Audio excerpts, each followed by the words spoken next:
कई बार चीज़ां रिलेट नहीं कर पाते और तुहाडे स्क्रीन के उत्ते सामने आ जाते हैं तो किते ना किते तुहानूं शौक दे विच तुहाडे जिहड़े रोंगटे खड़े कर दिंदी है। इस तरीके दी तस्वीरां होंदियां ने। मैं रुक करदा बलदेव दा। बलदेव साडे सहयोगी साडे नाल जुड़े ने। मेरी आवाज़ बलदेव पहुंच रही होएगी तुहाडे तक।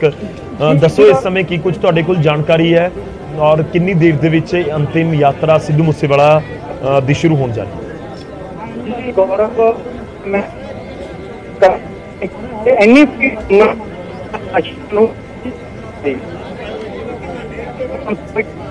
बलदेव मैं तुहाडे कोल वापस आउणा है और तस्वीरां असीं लगातार दिखा रहे हैं अपने दर्शकों तक।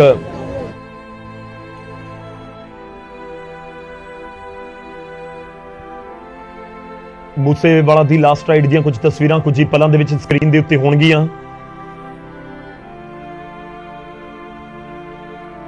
क्योंकि 12 बजे का समा दिता गया सी अंतिम संस्कार का और जिस पिंड मूसे के शमशान घाट दे विच जाके अंतिम संस्कार किया जाना है तो उस पिंड दे विच शमशान घाट क्योंकि पिंडां दे बहुत ज़्यादा वड्डे नहीं होंदे हैगे, हज़ारां दी तादाद दे विच उत्थे सिद्धू दे समर्थक पहुंचे हुए हैं। साडे कोल भी जानकारी है कि खेतां दे विच शमशान घाट दे बिल्कुल जिहड़े नाल लगदे खेत ने करीब 500 मीटर दूर उत्थे ही संस्कार सिद्धू मूसेवाला दा किया जाएगा और समर्थकों का हजूम इस समय जरूर उत्थे नज़र आ रहा है। बहुत वड्डी गिणती च लोग पहुंचे हुए हैं तो वह भी जरूर जहन दे विच किते ना किते होएगा कि किस तरीके नाल हुण जिहड़े बाहर पहुंचे हुए ने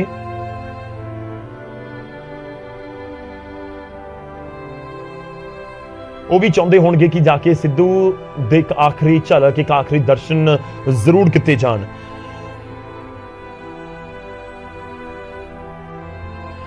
तो सिद्धू मूसेवाला दे इस समय परिवार दी तस्वीरां, इस समय वो तस्वीरां जो सब दे जहन दे विच तां पिछले 36 घंटियां तो जरूर सी कि उस मां दा की हाल होएगा, उस मां दे जहन दे विच की होएगा कि आखिर हो की गया इस दुनिया दे विच। उन्हां दे लई तां एक तबाही वाला उन्हां दे लई जरूर मंजर है कि उन्हां दा पुੱਤ चला गया इस दुनिया तो, इकल्ला पुੱਤ चला गया, रो पुੱਤ चला गया जिस दे नाम दे नाल इस मां नूं अज जाणिया जांदा है, इस प्यो नूं अपने पुੱਤ दे नाम दे नाल जाणिया जांदा है। कि आम तौर ते कहा जाता है कि लोग बहुत एक दूजे नूं देख के जरदे नहीं हैगे और यह भी कहा जाता है कि एक प्यो ही हुंदा, एक मां ही हुंदी है जिन्होंने लगता है कि मेरा पुੱਤ मेरे तो भी ज्यादा तरक्की कर जाए।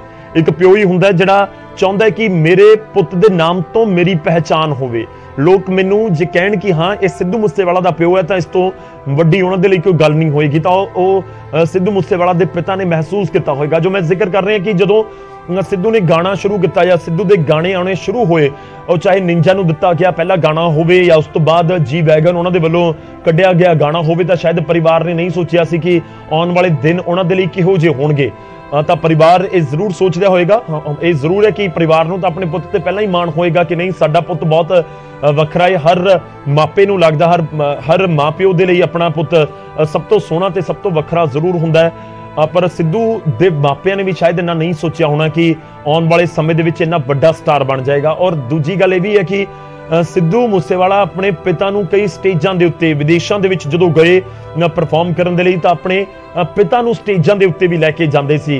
तां नाल नाल हमेशा रहे उन्हां दे पिता सिद्धू मूसेवाला दे जिहड़े अज बहुत गम दे विच डुबे होए ने, जिन्हां दी तस्वीरां असीं तुहाडे तक पहुंचा रहे हां, जिन्हां दे गम नूं लोक दर्शक महसूस करने की कोशिश कर रहे हैं। और बहुत औखा समा इस परिवार के लिए इस करके भी है क्योंकि परिवार ने शायद कदे सोचिया नहीं, परिवार क्या किसी ने भी, वो चाहे किसी भी सिद्धू मूसेवाला दे समर्थक होण, उन्हां दे आलोचक होण, क्योंकि बहुत सारे सिद्धू मूसेवाला दे गाने दे तरीके नूं गाण दे स्टाइल नूं लैके उन्हां दे उत्ते सवाल जरूर चुकते रहे।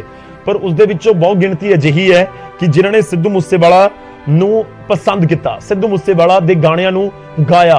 और यह भी गल है कि सिद्धू मूसेवाला नूं तुसीं पसंद करदे हो या नहीं पसंद करदे हो, पर सिद्धू मूसेवाला दी मेहनत, सिद्धू मूसेवाला दे लिखण दी कला, सिद्धू मूसेवाला दे गाण दी कला, सिद्धू मूसेवाला दे अर्श तो फर्श तक पहुंचण दा ओ सफर, उसनूं तुसीं जरूर सलाम करोगे।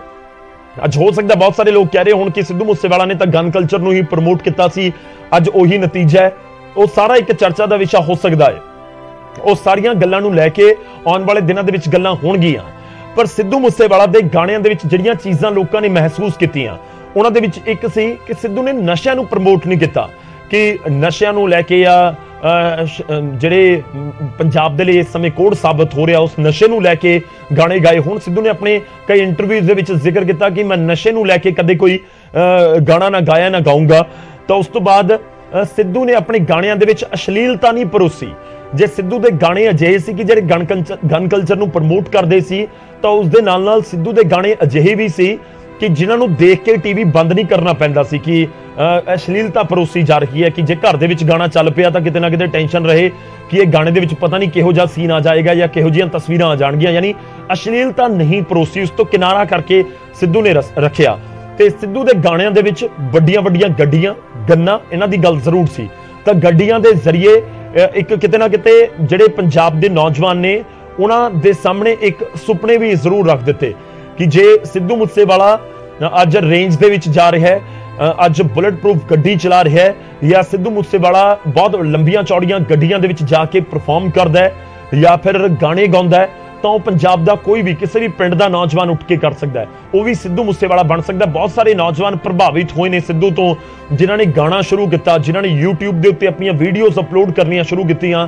ਔਰ ਸਿੱਧੂ ਨੇ ਆਪਣੇ ਗਾਣਿਆਂ ਦੇ ਵਿੱਚ ਵੀ ਜਿਹੜਾ ਲਾਸਟ ਗਾਣਾ ਵੀ ਸਿੱਧੂ ਦਾ ਬਿਲਕੁਲ ਲਾਸਟ ਗਾਣਾ ਸੀ ਲੈਵਲ, ਤਾਂ ਉਸ ਦੇ ਵਿੱਚ ਉਹ ਵੀ ਇਹ ਕਹਿੰਦੇ ਨਜ਼ਰ ਆਏ ਨੇ ਕਿ ਕਈ ਲੋਕਾਂ ਨੇ ਤਾਂ ਉਹਨਾਂ ਦੀ ਆਲੋਚਨਾ ਕਰ ਕਰਕੇ ਬਹੁਤ ਵਿਊਜ਼ ਤੇ ਨੋਟ ਕਮਾ ਲਏ। ਤਾਂ ਖੈਰ ਸਿੱਧੂ ਦਾ ਇਹ ਸਟਾਈਲ ਸੀ ਕਿ ਜਿਹੜੀ ਉਹਨਾਂ ਨੂੰ ਗੱਲ ਲੱਗ ਰਹੀ ਹੈ ਉਹਨਾਂ ਨੇ ਆਪਣੇ ਗਾਣੇ ਦੇ ਵਿੱਚ ਬੋਲ ਦੇਣੀ ਹੈ, ਉਹ ਚਾਹੇ ਪੱਤਰਕਾਰਾਂ ਦੇ ਖਿਲਾਫ ਹੀ ਕਿਉਂ ਨਾ ਹੋਵੇ। ਕਿ ਪੱਤਰਕਾਰਾਂ ਨੂੰ ਲੈ ਕੇ ਜੇ ਕੋਈ ਕਿੰਤੂ ਪਰੰਤੂ ਸੀ ਤਾਂ ਉਹਨਾਂ ਨੇ ਉਹ ਵੀ ਆਪਣੇ ਗਾਣਿਆਂ ਦੇ ਵਿੱਚ ਜ਼ਿਕਰ ਕਰਕੇ ਬੋਲ ਦਿੱਤਾ। ਜੇਕਰ ਉਹਨਾਂ ਨੂੰ ਆਗੂਆਂ ਦੇ ਉੱਤੇ, ਨੇਤਾਵਾਂ ਦੇ ਉੱਤੇ ਕੋਈ ਕਿੰਤੂ ਪਰੰਤੂ ਸੀ ਜਾਂ ਉਹਨਾਂ ਨੂੰ ਲੱਗ ਰਿਹਾ ਸੀ ਕਿ ਨਹੀਂ ਇਹ ਠੀਕ ਹੋ ਰਿਹਾ, ਤਾਂ ਉਹਨਾਂ ਨੇ ਆਪਣੇ ਗਾਣਿਆਂ ਦੇ ਵਿੱਚ ਬੋਲ ਦਿੱਤਾ। ਜੇ ਪਾਰਟੀ ਲਾਈਨ, ਕਿਉਂਕਿ ਕਾਂਗਰਸ ਜੁਆਇਨ ਕਰ ਲਈ ਤਾਂ ਆਮ ਤੌਰ ਤੇ ਹੁੰਦਾ ਕਿ ਜਦੋਂ ਤੁਸੀਂ ਕੋਈ ਪਾਰਟੀ ਨੂੰ ਜੁਆਇਨ ਕਰ ਲੈਂਦੇ ਹੋ ਤਾਂ ਉਸ ਤੋਂ ਬਾਅਦ ਫਿਰ ਪਾਰਟੀ ਲਾਈਨ ਦੇ ਉੱਤੇ ਰਹਿਣਾ ਹੀ ਪੈਂਦਾ ਹੈ। ਹਾਲ ਹੀ ਦੇ ਦਿਨਾਂ ਦੇ ਵਿੱਚ ਜਥੇਦਾਰ ਸ਼੍ਰੀ ਅਕਾਲ ਤਖਤ ਸਾਹਿਬ ਦਾ ਇੱਕ ਸਟੇਟਮੈਂਟ ਆਇਆ, ਜਿਸ ਦੇ ਵਿੱਚ ਉਹਨਾਂ ਨੇ ਇੱਕ ਗੱਲ ਕਹੀ ਸੀ ਕਿ ਸਿੱਖਾਂ ਨੂੰ ਗਨ ਕਲਚਰ ਜਾਂ ਕਹੀਏ ਕਿ ਲਾਇਸੈਂਸੀ ਗਨ ਰੱਖਣ ਦੀ ਜ਼ਰੂਰਤ ਹੈ, ਹਥਿਆਰ ਰੱਖਣ ਦੀ ਜ਼ਰੂਰਤ ਹੈ, ਹਰ ਸਿੱਖ ਦੇ ਕੋਲ ਹੋਣਾ ਚਾਹੀਦਾ। ਤਾਂ ਕਾਂਗਰਸ ਉਸ ਦੇ ਫੇਵਰ ਦੇ ਵਿੱਚ ਨਹੀਂ ਸੀ।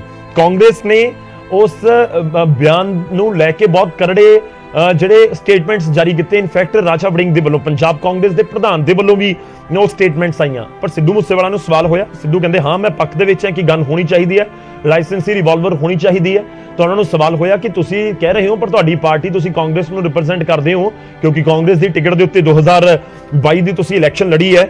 ਤਾਂ ਉਸ ਦੇ ਉੱਤੇ ਸਿੱਧੂ ਦਾ ਕਹਿਣਾ ਸੀ ਕਿ ਠੀਕ ਹੈ ਪਾਰਟੀ ਮੇਰੀ ਹੋ ਸਕਦੀ ਹੈ ਜਾਂ ਪਾਰਟੀ ਦਾ ਮੇਰਾ ਕੋਈ ਸਟੈਂਡ ਹੋ ਸਕਦਾ ਹੈ, ਕਿ ਪਰ ਮੇਰਾ ਸਟੈਂਡ ਇਹੀ ਹੈ ਕਿ ਮੈਂ ਇਹ ਗੱਲ ਕਰ ਰਿਹਾ।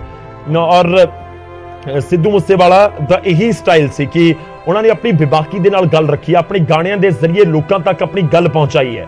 ਔਰ ਜੋ ਮੈਂ ਜ਼ਿਕਰ ਕਰ ਰਿਹਾ ਕਿ ਗਾਣਾ ਪਹਿਲਾਂ ਗਨ ਕਲਚਰ ਨੂੰ ਲੈ ਕੇ ਪ੍ਰਮੋਟ ਕੀਤਾ ਜਾਂ ਨਹੀਂ ਕੀਤਾ, ਉਹ ਇੱਕ ਅਲੱਗ ਚਰਚਾ ਦਾ ਵਿਸ਼ਾ ਜ਼ਰੂਰ ਹੈ। ਤੇ ਉਸ ਤੋਂ ਬਾਅਦ ਸਿੱਧੂ ਹੌਲੀ ਹੌਲੀ ਉਹ ਗਾਣਿਆਂ ਦੇ ਜ਼ਰੀਏ ਜਿਹੜੇ ਸੋਸ਼ਲ ਮੈਸੇਜ ਵੀ ਦਿੰਦੇ ਨਜ਼ਰ ਆਏ। ਇੱਕ ਤਰੀਕੇ ਨਾਲ ਮੈਂ ਖਾਸ ਤੌਰ ਤੇ 295 ਜਿਹੜਾ ਉਹਨਾਂ ਦਾ ਗਾਣਾ ਆਇਆ ਸੀ ਉਸ ਦਾ ਜ਼ਿਕਰ ਕਰ ਰਿਹਾ। ਇਹ ਵੀ ਇੱਕ ਇਤਫਾਕ ਹੈ ਕਿ 295 ਬਹੁਤ ਮਕਬੂਲ ਹੋਇਆ ਸਿੱਧੂ ਮੂਸੇਵਾਲੇ ਦਾ ਗਾਣਾ। ਔਰ ਉਸ ਗਾਣੇ ਔਰ ਸਿੱਧੂ ਦੀ ਡੈਥ ਹੁੰਦੀ ਹੈ 29/5 ਨੂੰ, 29 ਮਈ ਨੂੰ ਉਹਨਾਂ ਦੀ ਡੈਥ ਹੋਈ ਹੈ। 295 ਉਹਨਾਂ ਦੇ ਵੱਲੋਂ ਗਾਣਾ ਵੀ ਇੱਕ ਧਾਰਾ ਦੇ ਉੱਤੇ ਉਹ ਗਾਣਾ ਬਣਾ ਦਿੱਤਾ ਗਿਆ ਸੀ। ਉਸ ਦੇ ਵਿੱਚ ਉਹ ਕਿਉਂਕਿ ਬਹੁਤ ਕੰਟਰੋਵਰਸੀਜ਼ ਹੋ ਰਹੀਆਂ ਸੀ 295A ਨੂੰ ਲੈ ਕੇ, ਤਾਂ ਉਸ ਗਾਣੇ ਨੂੰ ਜੇ ਧਿਆਨ ਨਾਲ ਸੁਣਿਆ ਜਾਵੇ ਤਾਂ ਇੱਕ ਗੱਲ ਉਸ ਦੇ ਵਿੱਚ ਕਹੀ ਗਈ ਉਹ ਅਜਿਹੀ ਸੀ ਕਿ ਜਿਹੜੇ ਵੱਖ-ਵੱਖ ਮੁੱਦਿਆਂ ਦੇ ਉੱਤੇ ਤੰਜ ਕੱਸਦੇ ਨੇ, ਸਵਾਲ ਚੁੱਕਦੇ ਨੇ, ਉਹਨਾਂ ਦੇ ਉੱਤੇ ਇਹ ਸਵਾਲ ਚੁੱਕਿਆ ਗਿਆ ਸੀ ਸਿੱਧੂ ਦੇ ਵੱਲੋਂ ਉਸ ਗਾਣੇ ਦੇ ਜ਼ਰੀਏ। ਉਸ ਦੀ ਉਹ ਸ਼ੁਰੂਆਤ ਵੀ ਕਰਦੇ ਨੇ ਕਿ ਤੇਰਾ ਸਿਰ ਡਾਊਨ ਕਿਉਂ ਹੈ, ਕਿਉਂ ਤੂੰ ਇਸ ਤਰੀਕੇ ਨਾਲ ਸਿਰ ਝੁਕਾ ਕੇ ਬੈਠਾ। ਉਸ ਗਾਣੇ ਦੇ ਜਿਹੜੇ ਬੋਲ ਹੈਗੇ ਨੇ ਜਿਸ ਦੇ ਵਿੱਚ ਸਿੱਧੂ ਜ਼ਿਕਰ ਕਰ ਰਹੇ ਸੀ, ਤਾਂ ਉਹ ਸਾਰੀਆਂ ਗੱਲਾਂ ਨੇ, ਉਹ ਸਾਰੇ ਗਾਣੇ ਨੇ ਜਿਹੜੇ ਸਿੱਧੂ ਦੇ ਅੱਜ ਯਾਦ ਆ ਰਹੇ ਨੇ। ਸਿੱਧੂ ਮੂਸੇਵਾਲਾ ਮੈਂ ਜੋ ਜ਼ਿਕਰ ਕਰ ਰਿਹਾ ਕਿ YouTube ਦੇ ਤਹਿਖਾਨੇ ਦੇ ਵਿੱਚ ਤਾਂ ਆਉਣ ਵਾਲੀਆਂ ਕਈ ਪੀੜ੍ਹੀਆਂ ਸਿੱਧੂ ਨੂੰ ਸਰਚ ਕਰਦੀਆਂ ਰਹਿਣਗੀਆਂ, ਸਿੱਧੂ ਮੂਸੇਵਾਲਾ ਲਿਖਣਗੀਆਂ, ਸਰਚ ਕਰਦੀਆਂ ਰਹਿਣਗੀਆਂ ਔਰ ਉਹਨਾਂ ਦੇ ਗਾਣਿਆਂ ਨੂੰ ਗਾ ਕੇ ਸਮਝਣ ਦੀ ਕੋਸ਼ਿਸ਼ ਕਰਦੀਆਂ ਰਹਿਣਗੀਆਂ ਕਿ ਉਸ ਸ਼ਖਸ ਨੇ ਕਿਹੜੇ ਗਾਣਿਆਂ ਨੂੰ ਉਸ ਸਮੇਂ ਦੇ ਕਿਹੜੇ ਮਾਹੌਲ ਨੂੰ ਲੋਕਾਂ ਦੇ ਸਾਹਮਣੇ ਉਸ ਸਮੇਂ ਲਿਆ ਕੇ ਰੱਖਣ ਦੀ ਕੋਸ਼ਿਸ਼ ਕੀਤੀ ਸੀ।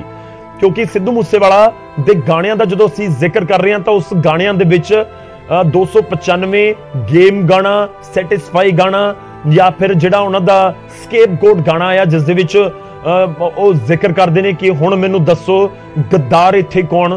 ਤਾਂ ਉਹ ਗੱਦਾਰ ਸ਼ਬਦ ਦੇ ਇਸਤੇਮਾਲ ਨੂੰ ਲੈ ਕੇ ਬਹੁਤ ਪੰਜਾਬ ਦੇ ਵਿੱਚ ਕੰਟਰੋਵਰਸੀ ਹੋ ਗਈ। ਤਾਂ ਇਹਨਾਂ ਜਿਹੜੀਆਂ ਚੀਜ਼ਾਂ ਨੂੰ ਲੈ ਕੇ ਸਿੱਧੂ ਮੂਸੇਵਾਲਾ खूब चर्चा दे विच रहे ने ते आने वाले समय दे विच जरूर जहन दे विच सब दे रहणगियां।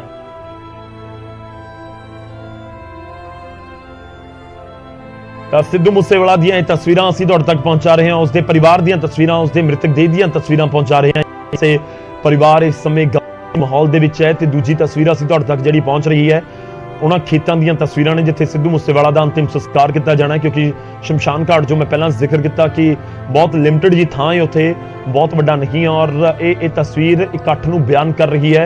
दूर दूर तक नज़र जिथे भी जाती है तुहानूं उत्थे सिद्धू दे समर्थक ही नज़र आउणगे और हज़ारां दी तादाद दे विच। हुण कोई वड्डी रैली नहीं है, ये कोई सद्दे नहीं गए बसां दे विच भर के, ट्रकां दे विच भर के। ये नहीं पता कि किहड़े जिले तो आए ने, इन्हां दे नाल कोई आगू नहीं आया कि किसी आगू की ड्यूटी लगाई गई कि तुसीं इत्थे 200 लोग लैके पहुंचने ने, 4 बसां तुहाडे वल्लों आउणगीआं फलाणे हलके तो फलाणे हलके तो। सियासी पार्टियां आम तौर पर इस तरीके नाल ही भीड़ इकट्ठियां करदियां ने कि जे मानसे 'च ही रैली होवे तां फिर ड्यूटी लगा दित्ती जांदी है कि ਵੱਖ-ਵੱਖ ਜ਼ਿਲ੍ਹਿਆਂ ਤੋਂ ਵੱਖ-ਵੱਖ ਹਲਕਿਆਂ ਤੋਂ हर एक आगू अपने नाल 50-50 100-100 लोग लैके आएगा तां फिर वो भीड़ जिहड़ी है 20-50 हज़ार तक पहुंच जाती है। तां इत्थे जिहड़े लोग पहुंचे हुए ने ये खुद पहुंचे ने, ये सिद्धू नूं चाहण वाले ने, ये सिद्धू नूं याद कर रहे ने। इन्हां दी अख अज नम है, ये इस करके भी नम है क्योंकि सिद्धू 28 साल की उम्र दे विच चला गया, क्योंकि सिद्धू दा कतल कर दिता गया। क्योंकि